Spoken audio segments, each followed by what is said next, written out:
রেস্টুরেন্টে রোবটে করে এলো খাবার। মাদার্স হাটে গিয়ে অবাক অভিনেত্রী নুসরাত জাহান।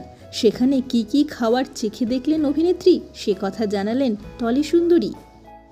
ভিডিও শেয়ার করে তিনি বলেন, মাদার্স হাটের কথা অনেক শুনেছি, এবার নিজে গিয়ে ট্রাই করলাম। ওদের খাবার সত্যি বলতে দারুণ। কি কি খেলেন নুসরাত, কেমন লাগলো সেখানকার খাবার, কি জানাচ্ছেন তিনি, চলুন শুনে নেওয়া যাক তার কাছ থেকেই। Cine Gossip. আমি এইদিকে কিছুটা দূর এগিয়ে শুটিংয়ে যাচ্ছিলাম এবং রাস্তায় পড়ে গেছে মাদার্স হাট। আর আমার এখানে এসে আজকে দুপুরে জমিয়ে খাওয়া দাওয়া করতেই হতো। ভাবতে পারবে না, অসাম কোয়ালিটি, অ্যামেজিং টেস্ট।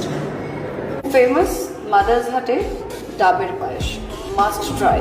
তাই সব খাওয়া দাওয়ার পর যাওয়ার আগে এই ডাবের পায়েসটা যেতেই হবে। সেকেন্ড ট্রায়াল ভাপা দই।